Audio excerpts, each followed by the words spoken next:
Bonsoir à tous et bienvenue dans le journal. Voici les titres. Gros plan ce soir sur Bini Cissé. La jeune Ivoirienne passionnée de la langue de Shakespeare est la fondatrice de Bini's English Training. Le cabinet forme les jeunes à la pratique de l'anglais. À Abidjan, elle a ouvert 4 centres pour réaliser son ambition. En République démocratique du Congo, 48 personnes sont mortes et 75 autres blessées dans la répression d'une manifestation contre l'ONU à Goma, chef-lieu de la province du Nord Kivu.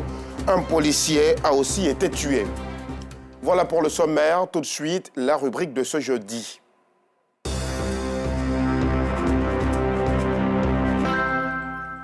La rédaction vous présente ce soir Bini Cissé. La jeune Ivoirienne de 29 ans a révolutionné l'apprentissage de l'anglais dans le pays à travers son cabinet spécialisé dans la formation. Ce sont des centaines d'Ivoiriens qui ont appris et parlent aujourd'hui couramment la langue de Shakespeare. La jeune entrepreneuse totalise 4 centres dans la capitale économique. Elle contribue à la réduction du chômage en employant des coachs et des gestionnaires de ces centres. Pour Bini, l'anglais ne doit absolument pas être un frein aux ambitions des jeunes, un parcours totalement inspirant qui force l'admiration. C'est ce que nous montrent Justin Kwasi et Maïssa Kogueï. Commune de Cocody, 2 plateaux. Il est 10 heures. Ce matin, des apprenants prennent part à un cours au sein de ce cabinet spécialisé dans la formation en anglais.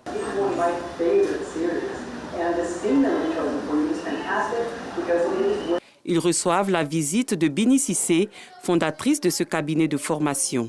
Elle s'assure du bon déroulement des cours. Ici, les apprenants sont mis dans de meilleures dispositions pour atteindre leurs objectifs. On utilise différents types de matériel didactique parce que nous avons différents profils quand il s'agit des apprenants. Nous avons des apprenants qui sont plus susceptibles de travailler avec des vidéos, certains des audios, et d'autres ont besoin d'être mis dans la pratique pour pouvoir véritablement apprendre. Ici, c'est un peu plus pratique, c'est pas traditionnel parce que l'apprenant même est au cœur de l'apprentissage, il fait lui-même son apprentissage, et aussi souvent ils deviennent même des professeurs. Le niveau des apprenants varie. Pour répondre à leurs besoins, Bini a engagé des professionnels, tous experts dans leurs différents domaines pour assurer les cours. On travaille avec des gens qui n'ont pas forcément une grande maîtrise de la langue. D'autres n'ont aucune connaissance, à part l'anglais qu'ils ont appris à l'école, mais c'est vraiment très académique. Et l'objectif, c'est de véritablement amener les gens, les accompagner tout doucement, de sorte à ce que quand ils sont au terme de leur formation, ils puissent quand même être à même d'interagir avec les gens. Un privilège pour les apprenants. Ici, l'apprentissage se fait plus rapidement et de façon plus simple. Et c'est sans stress. On n'a pas à se sentir gêné pour s'exprimer en anglais. Quand même on fait les erreurs, il y a tout plein de coachs qui vont essayer de nous mettre un peu sur les voies pour prononcer les choses de la meilleure des façons. Et après, le niveau, vraiment, ça vient de façon plus vite parce qu'on fait beaucoup le parler ici. Bini a à peine 6 ans d'expérience dans ce domaine, mais elle a déjà plusieurs centres de formation à son actif. J'ai ouvert le 2e centre à Abata, le 3e à Makori et le 4e à Yopougon. Même si à un moment on a eu à fermer à Abata parce que ça ne marchait pas, cette année on a réouvert à Abata par la Gare Studio. Avide de succès, Bini a pu tirer son épingle du jeu grâce à plusieurs années d'études et de formation. À un moment donné, lorsque vous travaillez avec des professionnels, vous devez être professionnel. À un moment donné, vous commencez à avoir vos limites parce que les entreprises qui vous contactent attendent véritablement un truc super professionnel. Et c'est là que tu vois qu'il y a plein de choses que tu n'as pas. Et c'est là que tu te mets dans le développement professionnel continu. Tu vois que non, si je m'arrête avec le peu que j'ai appris au département d'anglais là, sincèrement, je vais couler, je vais fermer et les entreprises n'auront pas me faire confiance.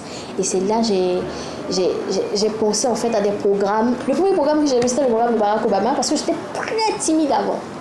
Donc, c'est ça même qui a déclenché quelque chose en moi. Et après ça, j'ai postulé à une bourse, mais cette fois-ci britannique, pour aller en Angleterre pour 1 an de formation dans le domaine de l'enseignement des langues. Donc, je fais une petite précision là. Je suis pas partie apprendre anglais. Je suis partie apprendre comment enseigner l'anglais. Tout débute en 2017 quand Bini décide de faire du volontariat dans l'enseignement de l'anglais. J'ai décidé d'investir dans une ferme et ça n'a pas marché. J'ai tout perdu. Et donc j'ai écrit sur les réseaux sociaux, je vais enseigner l'anglais, mais je fais gratuit. Et 150 personnes m'ont contacté. Et c'est là que j'ai commencé à enseigner gratuitement. Et un jour, une dame me dit, Miss Bini, si vous réussissez à me faire parler anglais en 3 mois ou 6 mois, je ne sais plus, mais je vous paye 80 000, ça, je n'ai jamais oublié. C'est là que je me dis, l'anglais à l'argent. Et ça, c'était en 2017. 2017, fin 2017, quelque chose comme ça, 2018. Et c'est là que j'ai enseigné la dame. Elle était satisfaite, elle a commencé à me payer. Elle me paye plutôt 70 000, 80 000. Et c'est après elle que j'ai compris que je pouvais monnayer. Il est un peu plus de 13 heures. Bini se rend à Abata, dans la commune de Bingerville, au siège de son ONG. Cette autre structure a pris en charge près de 56 filles et plusieurs enfants déscolarisés depuis sa création en 2017. Aujourd'hui, elle prend en charge plusieurs femmes en situation de chômage. Iwa Leadership Academy est un programme qui permettra à 19 femmes de développer leurs compétences en informatique, en anglais et sur le leadership. Un programme qui leur permettra de devenir compétitifs sur le marché de l'emploi et d'avoir du travail. J'ai entendu parler du programme. Le contenu était tellement bien que ça m'a intéressée. On a appris à faire des pages, on a appris aussi à faire des montages vidéo. On a appris plein de choses et puis également à pouvoir parler aussi mieux l'anglais. Et si demain on veut pouvoir se lancer, c'est possible de le faire. La structure de Bini emploie plus de 80 personnes en présentiel et en ligne. Des jeunes pour qui elle reste un modèle. Quand elle commençait l'ONG, je la regardais, je me disais, bon, celle-là, elle compte sur combien pour faire tout ça. Mais comme elle y croyait tellement qu'on s'est dit, bon, on y va, on l'accompagne. Quand elle lance un projet, une initiative, on apporte ce qu'on peut. On l'a vu faire des choses petit à petit jusqu'à ce qu'aujourd'hui, elle puisse concrétiser son souhait de pouvoir mettre sur pied ce programme-là pour pouvoir aider des jeunes femmes. Et on est toujours là, toujours prêt à l'accompagner. C'est une personne qui inspire. C'est une très bonne boss, je vais le dire ça comme ça. Elle aime le travail qui est très bien fait. Des fois, c'est chaud, mais on finit toujours par avoir le meilleur résultat. En dehors du travail, c'est une femme au grand cœur. Cette réussite n'exclut pas les difficultés, mais les ambitions de Bini sont encore plus grandes. Je ne compte pas m'arrêter en si bon chemin, bien sûr. L'objectif, c'est d'avoir une école. Elle a une école primaire, mais bilingue. Donc, nous avons reçu plusieurs parents qui souhaiteraient voir cela et on se dit qu'avec une école, on pourra avoir encore plus d'impact. L'objectif, c'est d'avoir plusieurs filiales aussi dans la sous-région. Comme conseil à la jeunesse, j'aimerais simplement vous dire que si vous avez un rêve, foncez simplement. Bien sûr, vous allez rencontrer des difficultés de financement, mais tant que vous travaillez de manière professionnelle, que vous restez constant dans ce que vous faites, forcément, vous réussirez à atteindre vos objectifs. Âgée seulement de 28 ans, Bini Cissé a dû surmonter plusieurs épreuves de sa vie pour réaliser son rêve. Le courage, la résilience et surtout le don de soi ont été le secret de son succès. Une véritable source d'inspiration pour la jeunesse. La gare routière d'Abobo grouille de monde tous les jours à 6 h du matin. Les Abobolais s'en élèvent tôt, une habitude née pour éviter de tomber dans les bouchons. Ces lanternes interminables engendrées par les travaux dans la commune. Et vous allez le voir, des commerçants tirent profit de cette situation. Reportage. Il est environ 6 h du matin au quartier Marley, à la gare routière de la commune d'Abobo. Les rayons du soleil se signalent déjà. Mariam Kaldjoula, vendeuse de sandwich, préfère vendre ses pains tôt le matin. Je me lève très tôt le matin pour vendre pain et puis condiments. Les gens qui vont au plateau, pour leur donner un peu de pain, pour qu'ils puissent aller au travail, pour avoir un peu de bénéfices, pour m'occuper de mes enfants. Un avis partagé par Abed Diko, vendeur ambulant de café dans le même périmètre. Je viens tôt au matin bonnet. En train de service café, les gens qui doivent travailler. Cet automobiliste en provenance du quartier PK18, toujours dans la commune d'Abobo, s'est levé avant 5 h du matin pour arriver à l'heure au travail et éviter les embouteillages. Ici, on est obligé de sortir très tôt parce que moi, par exemple, je suis à PK18. Une fois que 5 h du matin me trouve à la maison, je suis déjà en retard. Parce que pour éviter les embouteillages, il faut sortir tôt. Si certains lèvent tôt, luttent pour se trouver une place à bord des véhicules de transport en commun, d'autres bravent les zones à risque pour être parmi les premiers clients du bus.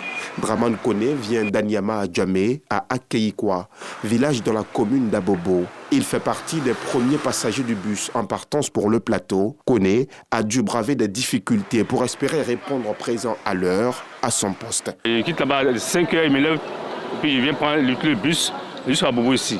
De là-bas jusqu'ici, là, bon, il y a trop de danger. On traverse de l'eau, oui, c'est fatigant. On passe en bas du pont, c'est tellement dangereux. Il y a des bandits qui s'arrêtent là-bas tout souvent pour agresser les gens. S'il pleut, la rivière est remplie, donc on ne peut pas passer. Elles sont nombreuses, ces personnes qui se lèvent tôt pour assurer leur pitance quotidienne en se privant du sommeil matinal. Le bien-être des jeunes au cœur des préoccupations des autorités de la même commune, celle d'Abobo. En cette année dédiée à la jeunesse, les leaders de cette commune ont rencontré la première magistrate Kandia Camara qui entend entreprendre assez de projets pour leur autonomisation et leur épanouissement. Anicette Konan-Blessing, Nikaziaou. L'année 2023 est l'année de la jeunesse et la CAN 2023, c'est pour bientôt à la lisière d'Abobo. Conscients du rôle qu'ils jouent dans la vie de notre nation, les jeunes d'Abobo, dans leur diversité, ont eu une rencontre avec la ministre d'État, Kandia Camara, par ailleurs maire de la commune, afin d'émettre quelques doléances pour le bon déroulement de leurs activités. Nous voulons vous assurer que l'ensemble des entités de jeunesse se retrouvent dans cette situation. Cela ne nous surprend guère, vu vos nombreuses actions antérieures et continues à l'endroit de la jeunesse pour leur insertion socio-professionnelle et leur épanouissement social. À la salle de spectacle du centre culturel de la commune d'Abobo, la première magistrate de la commune, par ailleurs marraine de cette rencontre, a exprimé sa fierté pour la jeunesse d'Abobo, pour qui elle entend entreprendre de grands projets. Cette jeunesse représente beaucoup pour nous parce qu'il faut savoir qu'à Abobo, plus de 80% de la population a moins de 40 ans. C'est notre fierté parce que c'est une jeunesse qui est très brave. Vous les voyez dans tous les secteurs d'activité ici. Mais en même temps aussi, c'est une jeunesse qui nous coûte cher. Tout comme le président de la République a décidé de faire de l'année 2023 année de la jeunesse. Ce que nous demandons aux jeunes d'Abobo, c'est de continuer de croire, d'avoir confiance. Le président Alassane pense à eux.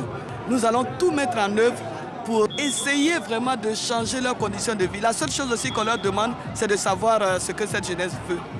Rappelons que ce rendez-vous annuel avec les leaders de la commune d'Abobo, qui a toujours été honoré par l'ex-maire de la commune, Feu Ahmed Bakayoko, est toujours d'actualité avec la députée maire Kandia Camara.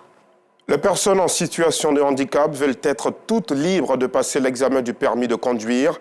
Elles sont contre la délivrance du permis qui doit obligatoirement passer par l'accord d'un spécialiste de santé avec à l'appui un certificat de santé, un acte discriminatoire selon le MPHCI, Mouvement des personnes en situation de handicap de Côte d'Ivoire. Au centre pilote de Port-Bouët ce jeudi, la présidente du dit regroupement a fait un plaidoyer pour faciliter l'obtention du permis nécessaire à leur mobilité, un sujet à voir dans nos prochaines éditions. La période de campagne, ouverte depuis jeudi dernier à minuit sur toute l'étendue du territoire ivoirien, prendra fin à minuit ce jeudi. Elle laisse place le 2 septembre prochain à l'élection d'un nouveau maire et de conseillers régionaux. Plus de 800 candidats sont en liste. Les choses se poursuivent au Gabon. Le général Brice Oligui Nguema va prêter serment lundi 4 septembre 2023 devant les membres de la Cour constitutionnelle. Il entrera donc dans sa nouvelle fonction de président de la transition, une transition dont la durée jusque-là n'a pas été précisée. En République démocratique du Congo, au moins 48 civils ont été tués, 75 autres sont blessés. Cela par suite d'une opération militaire destinée à empêcher une manifestation dans le Nord Kivu. Le bilan a été dressé aujourd'hui dans un rapport de l'armée consulté par l'AFP. Et puis, toujours hors de nos frontières, un incendie touchant un immeuble de 4 étages à Johannesburg, en Afrique du Sud, dans la nuit du 30 au 31 août, a coûté la vie à au moins 74 personnes, dont 12 enfants, selon un bilan provisoire. L'incendie a été maîtrisé et les pompiers continuaient de progresser aujourd'hui dans l'édifice à la recherche d'éventuels survivants. Nous avançons étage par étage, a détaillé Robert Molodzi, le porte-parole de gestion des urgences de la ville, à la chaîne de télévision UNCA. Ce dernier a précisé que les blessés, dont certains ont inhalé de la fumée, ont été transportés vers des hôpitaux pour y être soignés. La cause du drame n'a pas été déterminée pour le moment. Pour expliquer le départ de feu, les autorités privilégient la piste d'une bougie allumée par l'un des résidents, selon Tswaki, un membre du comité du maire de la ville en charge de la sécurité. Nous sommes au terme de ce journal. Merci de l'avoir suivi. L'information revient à 10h et à 12h30 demain. Excellente soirée.